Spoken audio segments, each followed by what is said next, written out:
बिस्मिल्लाहिर्रहमानिर्रहीम अस्सलाम वालेकुम नाज़रीन, आप यूट्यूब और फेसबुक चैनल देख रहे हैं। मैं राना उसैर हूँ। नाज़रीन, कल 5 घंटे तक इमरान खान की बहन अलीमा खान अडयाला जेल के बाहर 5 घंटे तक इंतज़ार करती रही, उनको नहीं मिलने दिया गया। बैरिस्टर गौहर चले गए।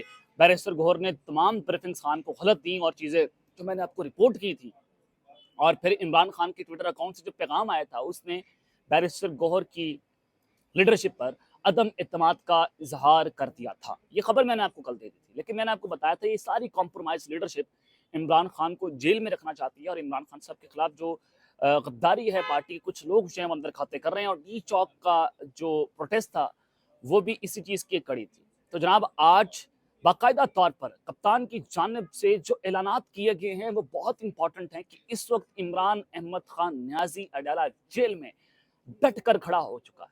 उसने कहा एनफ इज एनफ।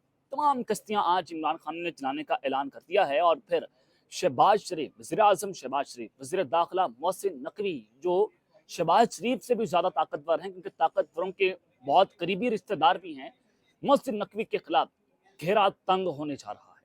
क्या सूरत हाल है?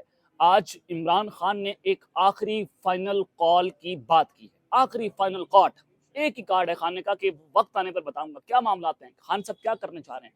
आम तरीन तफसीलात हैं आपके सामने, वमा हकाइक और वमा सबूत रखनी है कि अडयाला से बड़ी बड़ी ब्रेकिंग न्यूज़ का सिलसिला इस वक्त जारी और सारी। आगे बढ़ने से पहले कि फायरवॉल लग चुकी है, हमारी इस आवाज़ को दबाने की मुसलसल कोशिश की जा रही है। तमाम लोगों से दरख्वास्त के चैनल को सब्सक्राइब करें, बेल आइकन दबा दें, ताकि आने वाली तमाम तर अपडेट्स आपकी खदमत को इसी तरह आपकी खदमत में पेश होती रहें। नाज़रीन, डी चौक सानिया में आपने देखा कि बहुत सारे पुलिस अफसरान ने पीटीए के कारकुनान के ऊपर गोलियां चलाने से इनकार कर दिया था। ये खबर मैंने उस वक्त भी आपको डी चौक से ब्रेक की थी कि जनाब, पुलिस अफसरान कहते हैं कि हम इस तरह से गोलियां नहीं चला सकते। जब ऑर्डर्स दिए गए आईजी इस्लामाबाद की जानिब से मुबैना तौर पर, उनके ऊपर मोहसिन नकवी, फिर उनके ऊपर ताकतवर, यानी कि एक पूरी चेन बनकर आई। ये चीज़ें आपने देख ली। अफसरान ने कहा कि जनाब, हम ये जुल्म और बर्बरियत नहीं कर सकते जो आप हमारे से करवाना चाहते हैं। अब मेरे पास खबर ये है कि मुसद्दका इतलात हैं जो कि कुछ इस्लामाबाद पुलिस के नौजवानों ने तहरीक इंसाफ के एहतजाज में ड्यूटी देने से मुआज़रत कर दी थी। उन्होंने अपने मोबाइल फ़ोन जो है बंद कर दिए थे कि जनाब, हम ये ड्यूटी जो है वो सर अंजाम नहीं देना चाहते। अब उन नौजवानों के खिलाफ भी कानूनी कार्रवाई का आगाज़ कर दिया गया है। यानी कि सिस्टम के अंदर से जब आवाज़ें उठ रही हैं कि जनाब, हम अपने लोगों को नहीं मार सकते, अपने लोगों को शहीद नहीं कर सकते, अपने लोगों पे ऊपर शालिंग नहीं कर सकते, उन नौजवानों ने अपनी ड्यूटी, अपनी नौकरी जो है वो जनाब दांव पर लगा दी है। तो जनाब, दूसरी जानिब आज मरियम नवाज की जानिब से भी स्टेटमेंट आ गई कि उन्होंने कहा कि पंजाब पुलिस को सख्ती से हदायत दी थी कि कोई गोली नहीं चलाएगा। अब शहबाज शरीफ का खिताब आप सुन लें, वो कह रहे हैं कि देखें, आर्मी चीफ और इंटेलिजेंस एजेंसीज जो हैं वो ऑन बोर्ड हैं। अब मरियम नवाज भी कह रही हैं कि हमने तो सख्ती से ऑर्डर किया था, लेकिन फिर वो कौन था जिसने हुक्म जारी किया था? आप इस बड़ी चालाकी के साथ इस पूरे सानिये से निकलने की कोशिश कर रहे हैं। हम सबको पता है कि सारे ताकतवर ऑन बोर्ड थे, सारे स्टेक होल्डर्स ऑन बोर्ड थे। इन सब ने मिलकर ये सानिया डी चौक करवाया, इन सब ने मिलकर लोगों के ऊपर गोलियां बरसाई, इन सब ने मिलकर पीटी के प्रोटेस्ट को सबूताज करने के लिए मुल्क में खून की होली खेली। लेकिन मरियम नवाज और शहबाज शरीफ का खिताब और आप इनकी स्टेटमेंट मिलाकर अंदाजा करें कि इस वक्त इस्टेब्लिशमेंट और हुकूमत के दरमियान जो है वो सब बड़े फड्डे की खबरें सामने आ रही हैं कि जनाब, इनमें फड्डा पड़ चुका है। चीज़ें इंतहाई खौफनाक हैं। फिर फैसल वाडा की और बिलावल भुट्टो जरदारी की मुलाकात, उससे चीज़ें आ रही हैं। फिर इमरान खान को ये भी ऑफर की जा रही है कि आप पीपल्स पार्टी के साथ मिलकर अपनी हुकूमत बना लें। बुशरा बीवी से, अली अमीन गंडापुर से जनाब आप अपनी जान छुड़ा लें, आपको रिहा कर दिया जाएगा। लेकिन मर्द का बच्चा है, शौकत खान का बेटा, उसने क्या बच्चा पैदा किया। अंदाज़ा करें कि उसने, वो हमेशा एक बात करता है कि जब अल्लाह ने तुम्हें पर दिए हैं तो क्यों चोटियों की तरह रेंग रहे हो।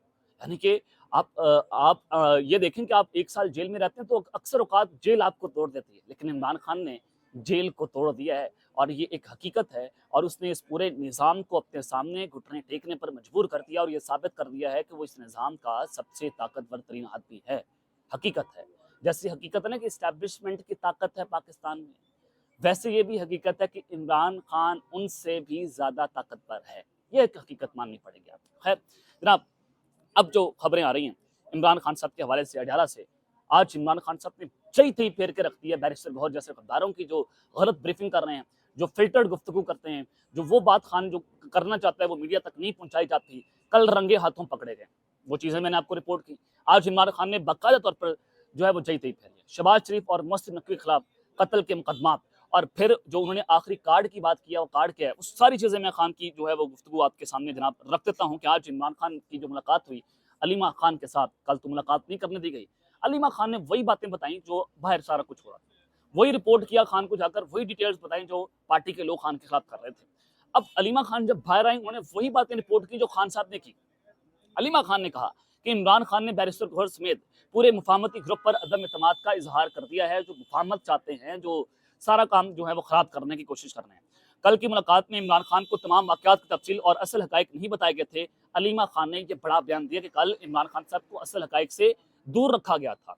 फिर जनाब उन्होंने इमरान खान साहब ने फिर अडयाला जेल में उनसे गुफ्तगू की। खान साहब ने कहा कि शहादतों और एहतजाज पर पार्टी में जो कन्फ्यूजन हैं उस पर यही कहूंगा कि बैरिस्टर गौहर का या तो चीज़ों की समझ नहीं है या उनको अंदाजा नहीं है कि असल में हमारे और वर्कर्स के साथ हुआ क्या है। जो बर्बरियत हुई दुनिया में किसी जगह ऐसा नहीं हुआ। अब खान साहब को सारे फैक्ट्स एंड फिगर्स उनके सामने रख दिए गए।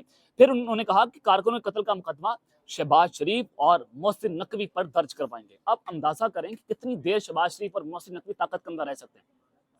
302 कत्ल का मुकदमा, भुट्टो को भी 302 में फांसी हुई थी, खान को भी इसी तरह से उसी मॉडल के अंदर ये अंदर करने की कोशिशें कर रहे थे कि बलूचिस्तान में एक वकील मारा गया, खान को उस कत्ल के मुकदमे में ये रास्ते से हटाने की कोशिशें हो रही थी।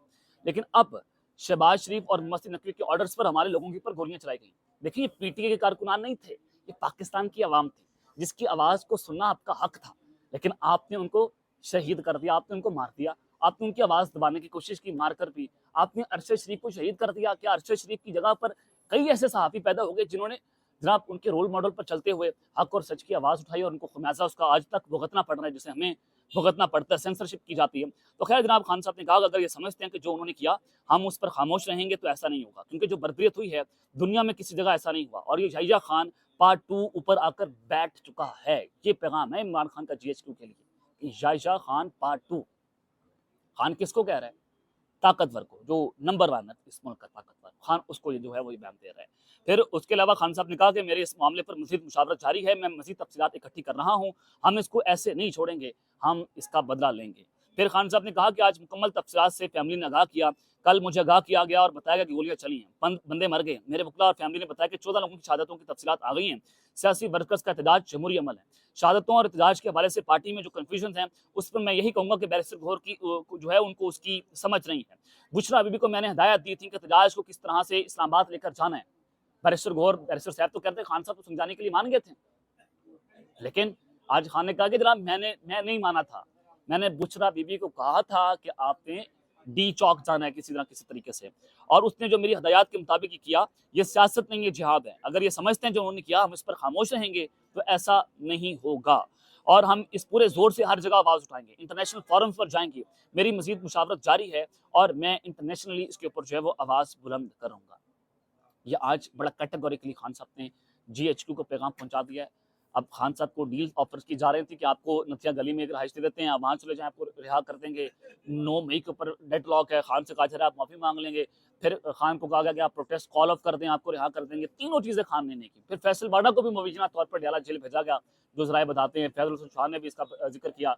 उन्होंने कहा कि आप बुशरा बीबी और अली अमीन गंडापुर से जान छुड़वा लें, आपको छोड़ दिया जाएगा। खान साहब ने कहा कि मैं मर जाऊंगा, मैं अपनी हकीकी आज़ादी की जंग से पीछे नहीं हटूंगा। ये वाज़ेह तौर पर बड़ा categorically loud and clear message जो है वो जीएचक्यू एस्टैब्लिशमेंट, ताकतवर, उनके गर्म हमाम के अंदर नहाने वाले तमाम ये सियासतदान और ब्यूरोक्रेसी को उन्होंने मैसेज दे दिया कि मैं किसी को नहीं छोड़ूंगा। अब चीज़ें बड़ी खतरनाक हैं। अब ये खान को लंबे अरसे के लिए जेल में रखने का प्लान बनाकर बैठे हुए, लेकिन अल्लाह हक है, सच का खुदा है, आप कितनी देर तक जुल्म कर सकते हैं? और जब रात ज़्यादा अंधेरी होती है ना, तो इसका मतलब है कि सुबह होने वाली है। तो सुबह होने वाली है, जुल्म की रात ज़्यादा देर तक जो है वो नहीं रह सकती। अब तक के लिए इतना ही, अपना ख्याल रखिएगा और इस जंग अपने लाजमी है रखने लाने के बाद। पाकिस्तान जिंदाबाद।